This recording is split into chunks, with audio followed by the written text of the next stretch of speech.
Hey everyone, welcome back to the homestead. I am Nadine. If you guys are new here, we have a small 2/3 of an acre homestead in southwest Pennsylvania.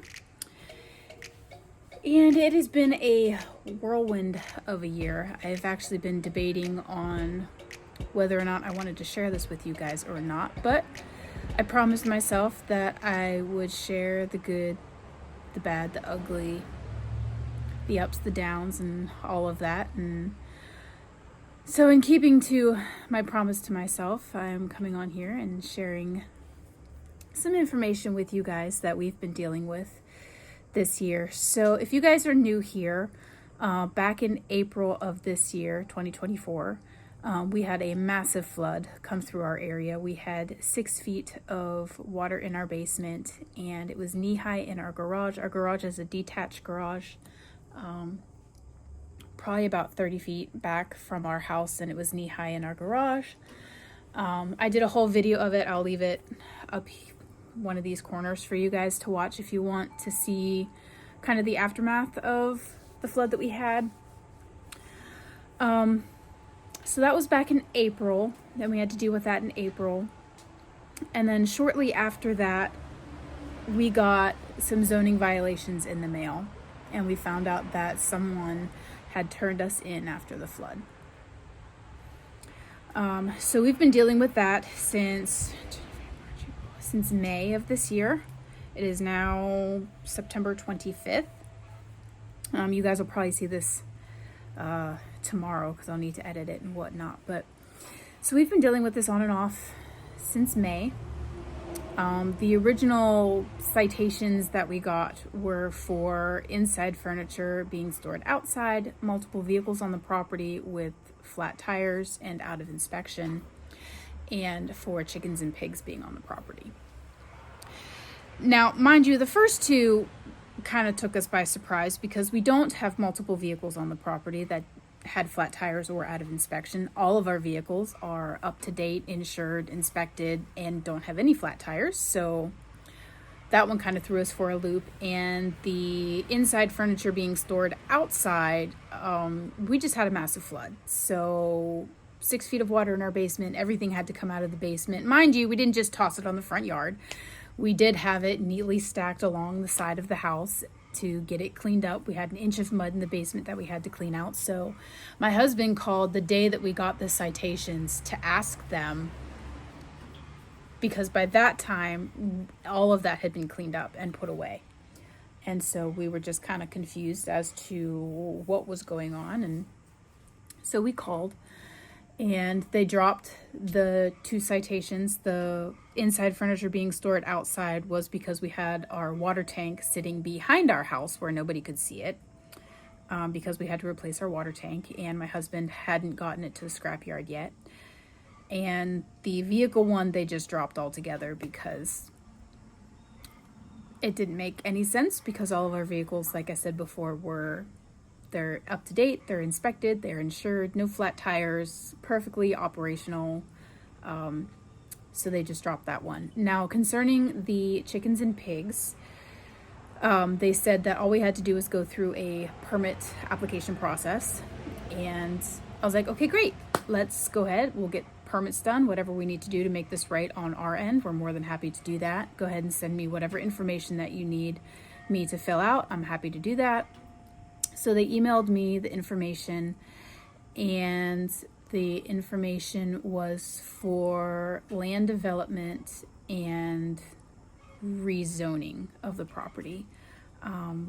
So I was really confused because they said animal permits. So I emailed them back and asked them if we could have like a face-to-face talk over the paperwork, because I didn't understand what they wanted from me. They told me that I needed to do animal permits, but they sent me rezoning permits and land development permits, which I'm not developing my land any more than it's already developed, and I'm not rezoning. So I was very confused. So I emailed her back, and it took them about 3 weeks to get back to me. And by that point, she had made a phone call and said that if I didn't get back to her, that they were going to proceed with the violations and fines. And I immediately called her back and said that I emailed her 3 weeks ago asking for a face-to-face to go over the paperwork. And in that phone call, we made the appointment. She told me that I was in violation of, I guess, zoning codes, and that my neighbors were complaining of a foul odor, which kind of shot up red flags for me, because at the time you could literally stand in the middle of the pig pen and not smell anything. That's how clean I keep things around here. But anyway, so I scheduled an appointment with her, and I believe that was for the next day or the next week. But in the meantime, I typed up a letter for my neighbors, for them to sign, basically stating that my animals weren't causing them any distress, they weren't annoying them in any way, that there was no foul odor. And I went door to door, and I knocked on every neighbor's door and asked them myself if my animals were causing them distress in any way, if they could smell anything, if the noise was bothering them, and every single one of them didn't even know that I had animals here to begin with. So they happily signed my paper and said that they would meet me at my next township meeting if I would just let them know the date. So I got all of my signatures from my neighbors stating that they don't have a problem that my animals are here, which is wonderful. And then I went and did some research myself and got in touch with some of my local representatives to see if there was anything that I was missing, if they could help guide me in any, laws, regulations, information, or just get me in touch with people who could. And so I was back and forth with a couple of, my local representatives, and they were back and forth with the township. And it turns out that a lot of the laws are set in stone, and there wasn't a whole lot that they could do outside of just guide me in the right direction, which ended up with me doing, I did a conditional use permit, and I paid their fee. I wrote up a letter stating, why I should, why they should allow me to keep doing what I'm doing, even though I don't meet the property regulations, of things being 200 feet off the property line and whatnot. Again, if you're new here, I only have 2/3 of an acre, so I don't have a ton of land, but I've had animals here for about 6 years now, and not a one of my neighbors has complained. So I did my permit, I paid their fee, I wrote up a letter, just giving, a sound argument as to, why I should be allowed to continue doing what I'm doing here. And then I wrote up a facts and figure page, using some cited agricultural books as far as how much space my animals need to be safe, happy, healthy, as odor free as possible. And then I went around and measured all of my coops, hutches, enclosures, everything. I went around and measured everything. And it turns out that all of my animals have twice or quadruple the amount of space recommended by agricultural books who teach people how to raise animals. So I wrote that all up in the letter, and I turned it in. That was back in June or July. And then I had a vacation in July, I had a vacation in August, so I couldn't attend the township meetings. And so we scheduled it for September 17th. And we were supposed to go over my permits and whether or not they would approve them. They called me September 17th, an hour before my meeting was supposed to happen, to cancel it, saying that the solicitor, I believe she said, did not have enough information to proceed with an actual meeting. And so I asked her, does he need to call me? Does he need to come visit the property? Does he have any questions for me? And she goes, no, it's more of an internal thing, and we'll keep you posted. So that's kind of where we're at. We're still waiting on approval of my applications for the conditional use permit to keep my animals here. And so I'm kind of not sure where that's going to go. I know God has it in his hands. This did not surprise him. So whatever happens, I know that he has something amazing in store for me. So I'm just going to lean on that truth.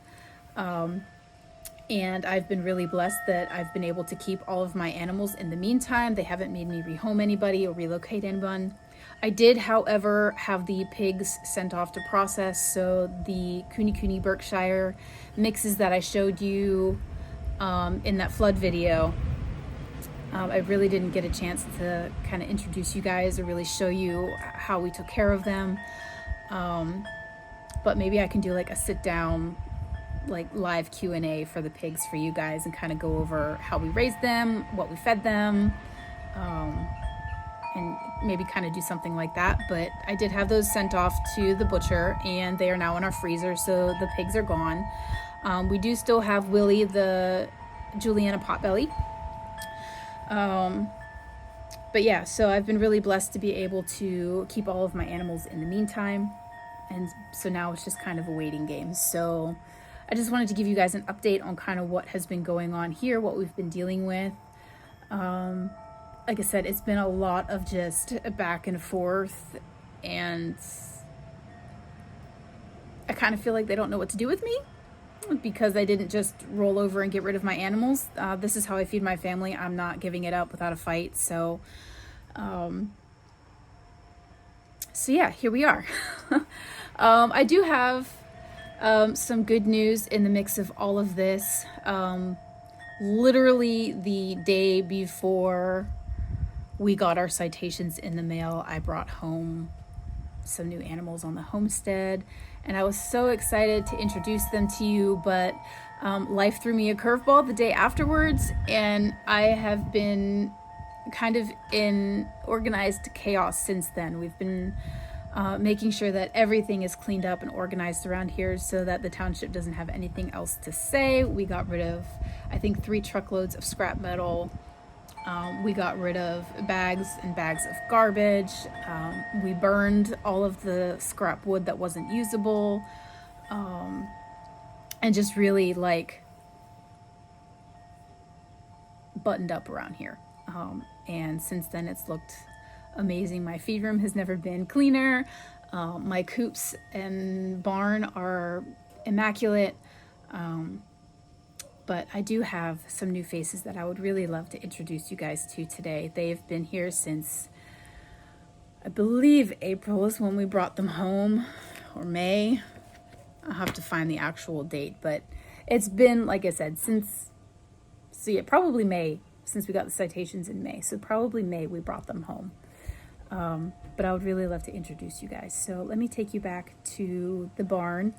That is what my rabbitry demolition, I can leave a link up here somewhere if it'll let me. The rabbitry demolition was for a mini barn for the new faces that we welcomed home on our property. So let me go and introduce you guys, and then I will make a video to give you updates on the rest of the barn build that we did. Like I said, once we got those citations, we were in hustle mode, and I did not record the rest of it for you guys, but I will do a thorough walkthrough of my barn and how we put everything together, so that you guys have that here on the channel. But let me take you back and introduce you to our new homestead members.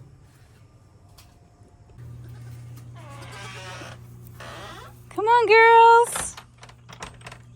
So let me introduce you guys to my Nigerian dwarf goats. This is Dahlia and Magnolia and Azalea. Hi, sweet girl. So these are the new faces you guys are going to be seeing on our homestead. I'm so excited to have them on our homestead. They've just been an absolute joy. It was actually a really interesting day when we brought them home. So when I talked to the woman about where she was located, the GPS brought it up as only an hour away. Quit chewing on my dress. turns out it was more like 4 hours away, and there's 2 towns with the same name in Pennsylvania. And she was just an absolute gem, and she met us halfway. So we only had to drive about 2.5 hours instead of 4 to pick these girls up. Oh, I know. But they traveled really well. They settled in beautifully, and they are just the sweetest. You guys want treats. The sweetest goats. And I'm just absolutely in love with them, and so blessed that my husband gave me the green light and I finally got them here on the homestead. So I'm praying that everything with the township goes well, and they will be sticking around for a long time. So, hi, Miss Mags. Magnolia.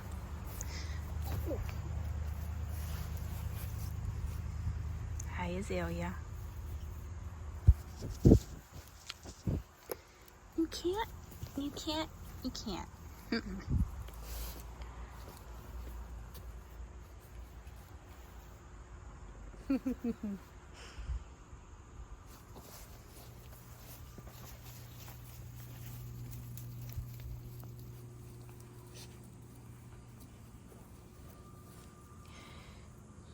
It's gonna follow me everywhere, huh?